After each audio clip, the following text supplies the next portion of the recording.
기도하시겠습니다. 하나님 참 감사합니다. 오늘도 귀한 날 주시고 주님 이렇게 우리가 몸은 떨어져 있지만 계속 주님을 향하여 예배하고 예배자로 살아갈 수 있게 은혜 주신 것 감사합니다. 하나님 오늘 말씀 가운데 함께하여 주셔서 하나님 말씀을 듣는 가운데 깨달아지는 역사가 있게 하여 주시기를 간절히 소원합니다. 주님 감사합니다. 이 모든 말씀 살아계신 우리 주 예수 그리스도 이름으로 간절히 기도하였습니다. 아멘. 지금 우리는 코로나 바이러스로 인해 육적인 생활도 그렇지만 특별히 우리 크리스찬들은 영적인 삶의 어려운 시간들을 좀 보내고 있는 것이 사실입니다. 계속 많이 말씀드렸지만 예배는 물론이고 저희가 교회에서 지금 모든 사역들이 멈춰져 있고 그래서 우리는 영적으로 홀로 서야만 하는 어려운 힘든 시간들을 보내고 있습니다.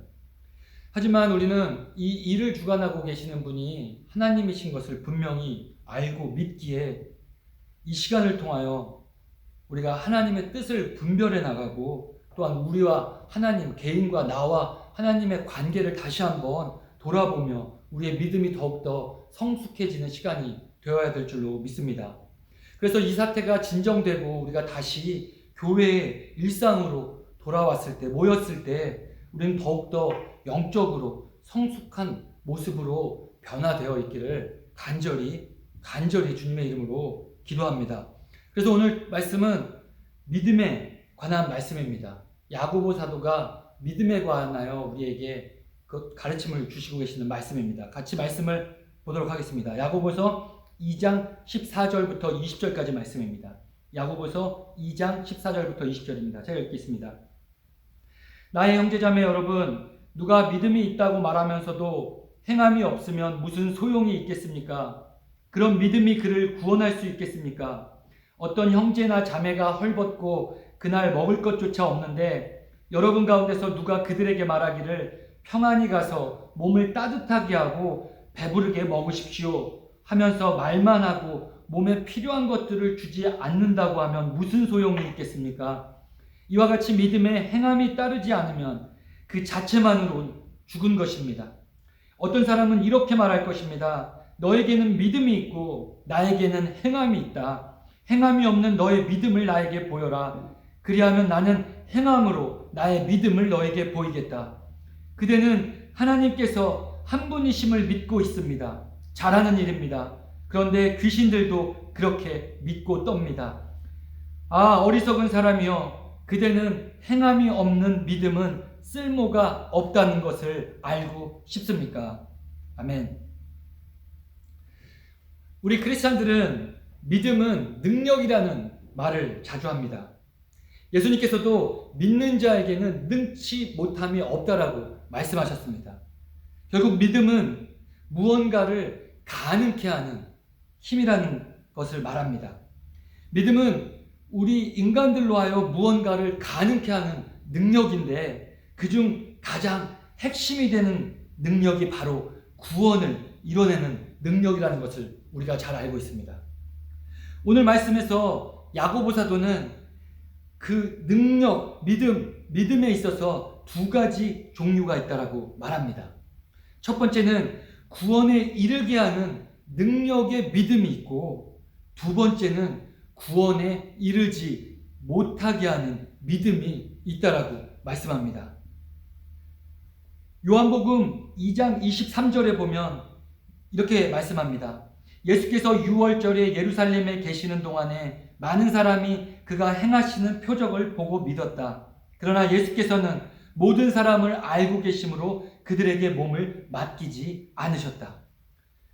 여기 보니까 예수님께서 공생의 사역을 막 시작하신 이후에 그분의 기적과 이사를 보고 많은 사람들이 예수님을 믿고 그들의 표적을 보고 따랐다라고 합니다. 하지만 사람들은 예수님을 믿었지만 예수님은 그들의 믿음을 신뢰하지 않으셨다라고 말씀합니다. 왜냐하면 그들의 믿음은 진실한 믿음이 아니었기 때문입니다. 그리고 요한복음 8장 31절 말씀에 보게 되면 예수께서 자기를 믿은 유대 사람들에게 말씀하셨다. 너희가 나의 말에 머물러 있으면 너희는 참으로 나의 제자들이다. 예수님께서 자신을 믿고 따르는 사람들에게 그것 자체로 충분하지 않다라고 말씀하십니다. 예수님께서 자신을 믿고 따르는 사람들에게 그것 자체로 충분하지 않고 나의 말에, 자신의 말에 머물러야만 참 제자가 될 수 있다라고 말씀하십니다. 결국 무슨 말씀을 하시는가 하면, 누군가 예수 그리스도를 믿는다 하고 그리고 믿음으로 고백한다고 해도, 주님을 따른다라고 말하고 그렇게 보인다고 해도 계속적으로 주님의 말에 머물러 있어야만 주님의 참 제자들이다라는 것을 말씀하는 겁니다. 여기서 머물러 있다라는 것은 바로 말씀에 순종하는 것을 의미합니다. 결국 예수님께서도 믿는다라는 우리의 입술의 고백으로만 구원을 이뤄내는 능력의 믿음이라고 말하기에는 충분하지 않다라고 말씀하고 계시는 겁니다. 오늘 야고보 사도는 우리에게 능력 없는 믿음의 정체에 대해서 말씀해 계십니다. 우리의 믿음이 구원에 이르는 능력의 믿음인지를 점검하는 법을 알려줍니다. 말씀을 보면 14절, 16절, 18절에 이렇게 나옵니다. 14절에 보면 누가 믿음이 있다고 말하면서도, 그리고 16절에서도 보면 여러분 가운데서도 누가, 그리고 18절에서도 보면 어떤 사람이라고 말하면서 바울사도는 세 부류의 사람을 통해서 능력 없는 믿음, 그 특징에 대하여 우리에게 말씀해 주고 있습니다. 능력 없는 믿음의 첫 번째 특징은 바로 입으로만 고백하는 부류의 사람들입니다. 14절입니다. 나의 형제자매 여러분, 누가 믿음이 있다고 말하면서도 행함이 없으면 무슨 소용이 있겠습니까? 그런 믿음이 그를 구원할 수 있겠습니까? 말씀 그대로 믿음에 행함이 없다면 그 믿음으로 우리를 구원할 수 없다라는 말씀입니다. 믿음이 있다면 행함이 반드시 수반돼야 된다는 말씀입니다. 이 말씀은 마치 우리 야고보 사도가 바울 사도의 믿음에 대한 가르침과 상반되는 것을 가르치고 있는 것으로 보입니다. 왜냐하면 바울은 분명 믿음으로만 구원을 얻는다고 했는데, 야고보는 지금 믿음으로만 구원을 얻을 수 없다고, 믿음에 행함이 있어야 한다라고 이야기를 하고 있기 때문입니다. 종종 이 야고보 사도는 구원에서 행함을 강조하는 바람에 바울 사도와 모순되고 있는 가르침을 주고 있는 것이 아니냐라는 오해를 많이 받아왔습니다. 특별히 오늘 이 2장 14절 이후의 말씀에서만 보더라도 14절과 17절, 20절, 14절에 보면 행함이 없으면 그런 믿음이 그를 구원할 수 있겠습니까? 17절에 보면 이와 같이 믿음의 행함이 따르지 않으면 그 자체만으로는 죽은 것입니다. 그리고 20절에서도 어리석은 사람이여 그대는 행함이 없는 믿음은 쓸모가 없다는 것을 알고 싶습니까? 라고 말씀합니다. 꼭 믿음에 행함이 있어야 된다는 뉘앙스로 말씀하고 있습니다. 결론부터 말씀드리면 우리의 구원은 바울 사도가 에베소서에서 말씀한 대로 분명히 믿음을 통하여만 은혜로 구원을 얻습니다. 우리는 우리의 행위로 구원을 절대로 얻을 수 없습니다. 만약 우리가 우리의 행위대로 구원을 얻는다면 그것은 은혜가 아닐 것이기 때문입니다. 그리고 야고보 사도도 이것을 모르고 있지 않았습니다. 오늘 말씀 전장 말씀인 1장 17절을 보게 되면 야고보 사도가 이렇게 고백합니다. 온갖 좋은 선물들과 모든 완전한 은사는 위에서, 온갖 좋은 선물들과 모든 완전한 은사는 위에서 곧 빛들을 지으신 하나님 아버지께로부터 내려옵니다. 이 말씀에서 17절 말씀에서 야고보는 성도의 좋은 은사와 모든 완전한 은사와 선물들은 하나님께서 하늘에서 은혜로 주신다는 것을 분명히 고백하고 있습니다.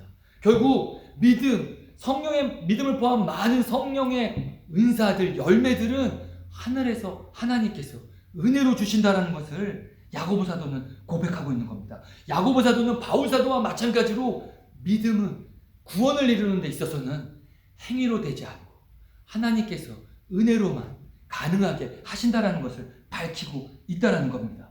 믿음으로 구원이 이루어진다는 말씀입니다. 믿음으로만 구원이 이루어진다는 말씀입니다.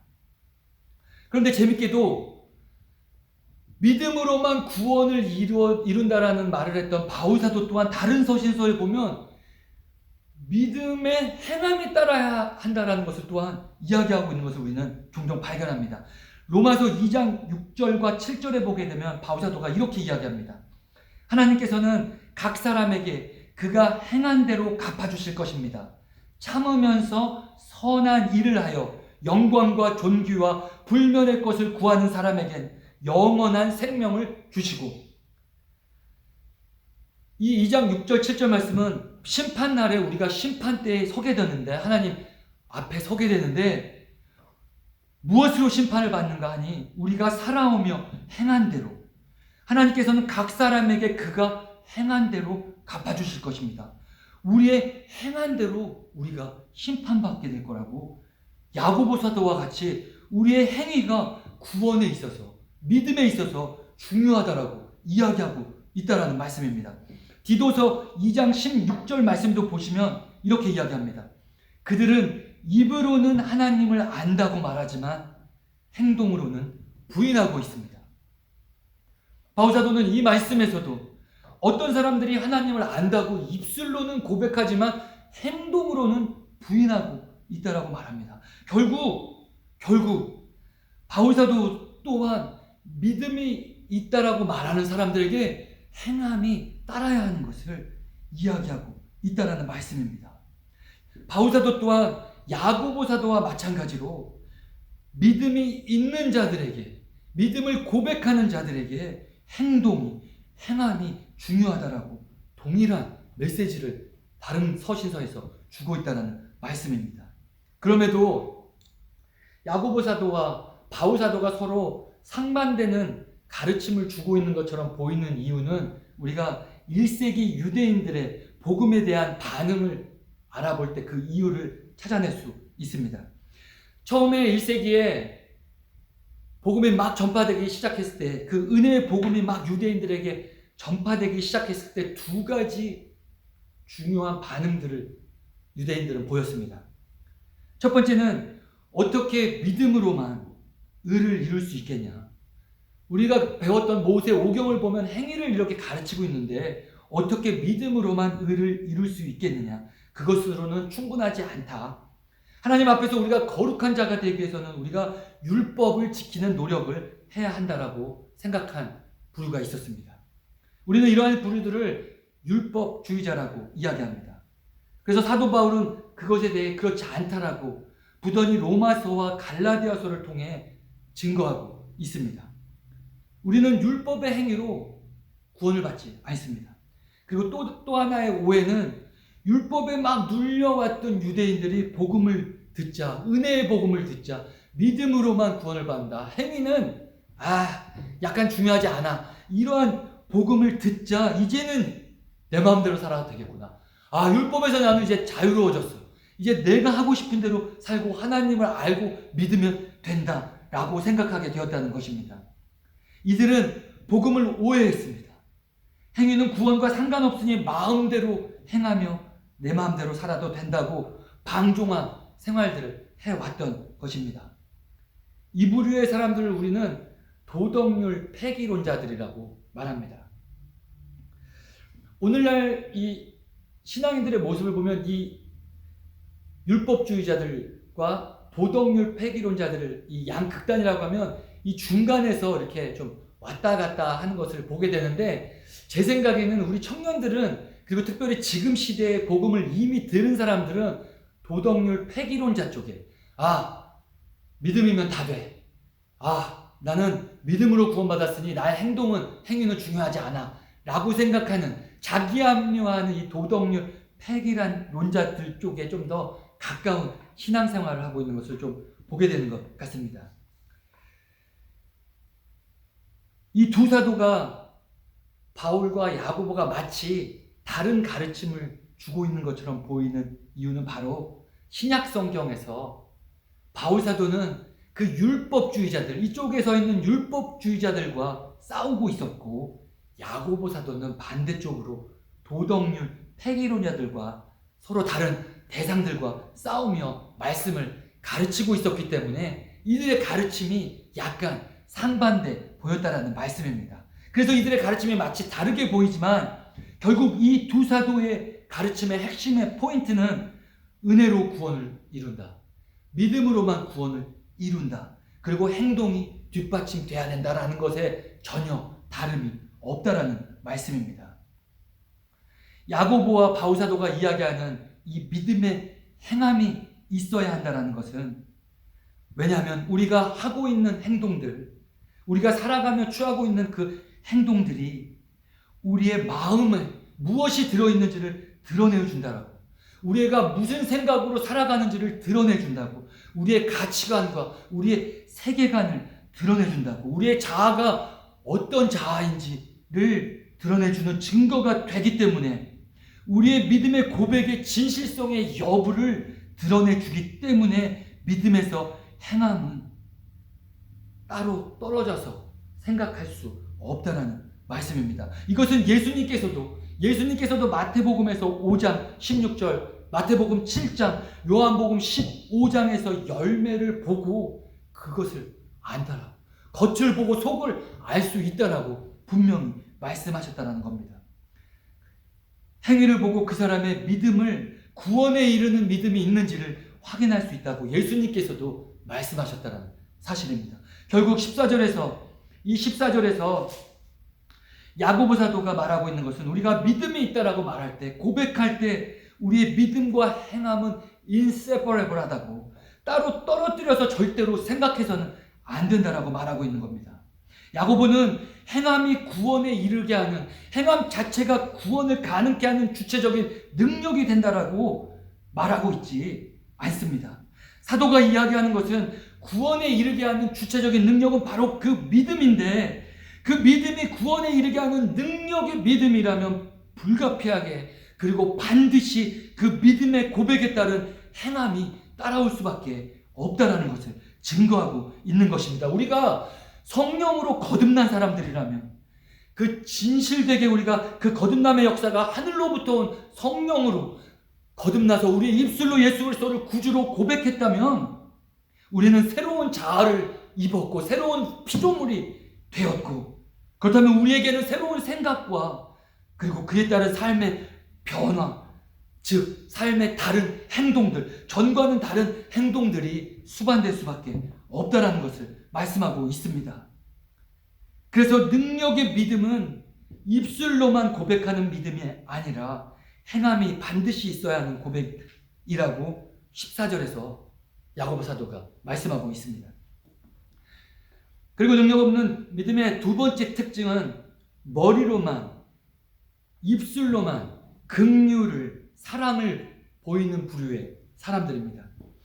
이것 또한 첫 번째 특징의 사람들과 크게는 맥락을 같이 합니다. 그런데 조금 더 구체적이고 실제적인 우리의 삶 속에서 확인해 볼 수 있는 능력 없는 믿음의 특징입니다. 15절과 16절 말씀을 보니 이렇게 써 있습니다. 어떤 형제나 자매가 헐벗고 그날 먹을 것조차 없는데 여러분 가운데서 누가 그들에게 말하기를 평안히 가서 몸을 따뜻하게 하고 배부르게 먹으십시오 하면서 말만 하고 몸에 필요한 것들을 주지 않는다고 하면 무슨 소용이 있겠습니까? 그러니까 누군가 정말 긴박한 어려움을 당하고 있는 형제자매가 우리 앞에 있는데, 정말 절실한 도움이 필요한 형제자매가 우리 앞에 있는데, 우리가 만났는데 그에게 우리가 말뿐인 위로를 하면 무슨 소용이 있겠냐라고 반문하는 겁니다. 이 16절에서 평안히 가서 몸을 따뜻하게 하고 배부르게 먹으십시오 라고 이 말하는 이 표현을 헬라어로 보게 되면, 여기 한국말로 표현과 영어 표현은 능동태로 표현되는데 헬라어 원어로 보게 되면 좀 수동태로도 해석되어질 수 있다라고 말합니다. 그러니까 형편이 헐벗고 굶주려 있는 사람들에게, 친구들에게, 오늘 당장 먹을 것이 없어 굶주리고 있는 친구에게, 야, 누가 널 도와줬으면 좋겠다. 야, 나 말고 누가 널 좀 따뜻하게 옷을 좀 너에게 주었으면 좋겠다. 나는 수동태적 표현으로, 내가 아닌 다른 사람의 도움이 너가 좀 받았으면 좋겠어 라고 이야기하고 있다는 겁니다. 수동태로 해석을 하든 능동태로 해석을 하든 이 믿음의 고백을 하는 사람의 말은 어려움 당한 친구에게 아무런 위로가 되지 않는 것을 우리는 잘 알고 있습니다. 야고보 사도는 이 어려움 당한 친구를 형제 자매라고 표현합니다. 야고보 사도는 우리들에게 오늘 말씀에서 최소한 오늘 말씀에서는 모든 세상의 불우이웃들을 도와야 한다라고 말하고 있는 것은 아닙니다. 할 수 있는 대로 많은 사람들을 도와야 하지만 야고보 사도의 오늘 말씀의 이웃의 초점은 바로 우리와 같이 신앙생활하는 형제 자매를 이야기합니다.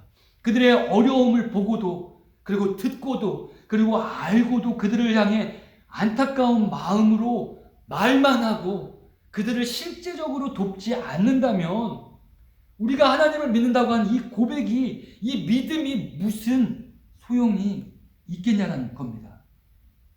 야고보 사도가 16절 후반에서 무슨 소용이 있겠습니까? 라고 말합니다. 그러한 믿음이 하나님을 사랑한다고 고백하는 그러한 믿음이 입술로만 돕는다면 무슨 능력이, 무슨 소용이 되겠냐라고 반문하는 겁니다. 결국 믿음이 있다라고 말하는 사람이 우리 가까운 형제자매의 어려움을 알고도 말로만 위로한다면 그 믿음은 결국 죽은 믿음, 17절 말씀에 죽은 믿음이라고 말씀하는 겁니다. 아무 능력이 없는, 생명력이 없는 믿음이라고 말씀합니다. 요한일서에서 사도 요한이 또한 이렇게 얘기합니다. 동일하게 이야기합니다. 누구든지 세상 재물을 갖고 있으면서 자기 형제자매의 궁핍함을 보고도 마음의 문을 닫고 도와주지 않으면 어떻게 하나님의 사랑이 그 사람 속에 머물러 있겠습니까? 형제자매의 궁핍함 앞에 말로만 하는 위로는 아무 소용없고 그 사람의 입술에 하나님을 사랑한다는 고백은 하나님의 사랑이 그 안에 없는 고백이 될 수밖에 없기 때문에 그 사람의 믿음은 죽은 믿음이라는 말씀입니다. 솔직히 야고보 사도가 살던 이 초대교회 하루하루 먹고 사는 것이 지금 이 시대보다 훨씬 어려운 시대였습니다. 그래서 지금 물론 우리 세상에 많은 어려움 당한 사람들이 있지만 지금 미국 땅에서 최소한 살아가는 우리들에게 이 말씀을 현실적으로 적용하는데 조금 어려움이 있습니다. 솔직히 말씀대로 우리가 살아가는 이 땅 가운데는 정말 헐벗고 오늘 당장 먹을 것이 없어, 옷이 없어서 추위를 겪고 있는 사람들이 그렇게 많지는 않기 때문입니다. 저는 이 말씀이 이렇게 우리에게 좀 적용될 수 있을 것 같습니다. 우리가 어떤 우리 교회 목장 모임이나 우리가 교제 가운데 누군가의 오늘 정도의 이런 긴박한 어려움은 아니더라도 어려움을 듣게 되거나 알게 된다면 우리가 최선을 다해 그 형제자매의 어려운 상황을 위해 도울 수 있는 길이 무엇인가 생각해보고 도와야 한다는 것입니다.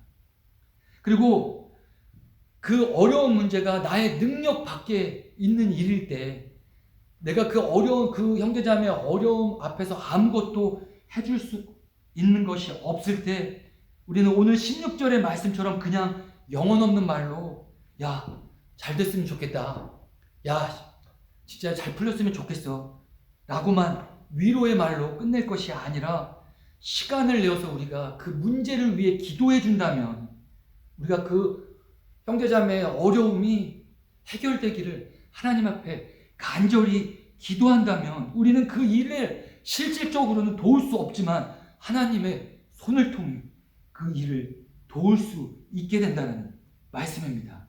우리는 우리의 교제나 목장 모임 가운데 기도의 제목을 나누고 듣고 그냥 야 기도할게 라고 말은 하지만 정말 기도할게 라고 그 말로 끝나는 경우가 정말 16절의 말씀처럼 허망한 위로로 끝나는 경우가 좀 있게 되는 것 같습니다. 그 위로가 정말 하나님의 사랑이 머무른 진정한 위로가 되고 그리고 또한 우리의 믿음이 능력의 믿음이 되기 위해서는 우리가 말로만 기도하겠다라고 하시지 마시고 삶 가운데 어려운 형제자매들의 그 어려움에 같이 몰입하셔서 시간을 내어 기도하신다면 바로 우리는 능력의 믿음을 갖고 있는 사람들이 될 수 있다라는 말씀입니다. 세 번째 마지막 능력 없는 믿음의 특징은 바로 성경을 지식적으로만 알고 있는, 성경을 교리적으로만 알고 있는 부류의 사람들입니다. 이 세 번째 부류의 사람도 먼저 나눈 헛된 믿음의 고백하는 부류와 긍휼한 마음이 없는 부류의 사람과 같은 맥락에서 행동은 하지 않은 채 하나님에 대하여 성경적으로만 알고 있는, 지식적으로만 알고 있는 부류의 사람들을 이야기합니다. 18절 말씀을 보니까 두 사람이 등장합니다. 그런데 한 사람이 다가와 다른 사람에게 이렇게 말합니다. 너에게 믿음이 있고 나에게는 행함이 있다. 행함이 없는 너의 믿음을 나에게 보여라. 그리하면 나는 행함으로 나의 믿음을 너에게 보여주겠다. 한 사람이 다른 상대방에게 누구의 믿음이 진짜 능력이 있는 믿음인지 테스트해보자고 도전하는 겁니다. 누구의 믿음이 구원을 이루게 하는 믿음인지 증명해보자라고 말씀합니다.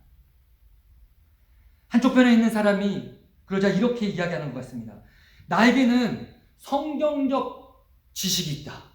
나는 예수 그리스도를 하나님이 한 분이시고 하나님은 유일한 한 분이신 유일신 하나님이신 것을 알 뿐만 아니라 나는 예수 그리스도를 구주로 입술로 고백하고 삼위일체의 교리, 그리고 여러 신구약 성경의 역사적 인물들과 사건들, 그리고 신학적인 문제들에 대해서 나는 대답할 수 있다. 그리고 이것이 나의 믿음을 증명해 준다 라고 말합니다. 그러자 야고보 사도가 19절에서 이렇게 이야기합니다. 그 사람의 믿음의 고백에 이렇게 반응합니다. 그대는 하나님께서 한 분이심을 믿고 있습니다. 하나님이 유일신 하나님, 너는 유일신 하나님인 것 잘 알고 있구나 라고 말하는 겁니다. 상대방이 올바른 성경적 지식을 갖고 있는 것에 두고 잘하고 있다라고 이야기합니다. 그런데 놀랍게도 19절 후반부의 말씀에 그런데 귀신들도 그렇게 믿고 떠든다라고 반문합니다. 야고보 사도는 사탄도 너처럼 우리처럼 하나님이 한 분이신 것을 알고 있다라고 이야기합니다. 사탄도 우리와 같이 유일신 하나님을 믿고 있다라고 이야기합니다. 말씀을 통해 잘 생각해 보면 그 사탄도 삼위일체의 교리를 잘 알고 있었던 것 같습니다. 그리고 하나님이 무엇을 계획하고 계시고 무엇을 이 세상 가운데 하시려는지 우리보다 더 잘 알고 있었던 것 같습니다. 그래서 사탄은 늘 하나님의 사역을 방해하고 있습니다. 그래서 예수 그리스도가 40일 광야에서 금식하신 이후에 산꼭대기에 올라가셔서 광야에서 시험 받으신 이유가 바로 하나님께서 사탄은 무엇을 하려고 하는지 알고 있었기 때문에 그분의 계획을 막기 위해서였습니다. 그러니까 결국 사탄들이 하나님께서 무엇을 하시려는지 그분의 생각과 계획에 대해 인간들보다 더 잘 알고 있다는 사실입니다. 그런데 그들은 구원받지 못했습니다.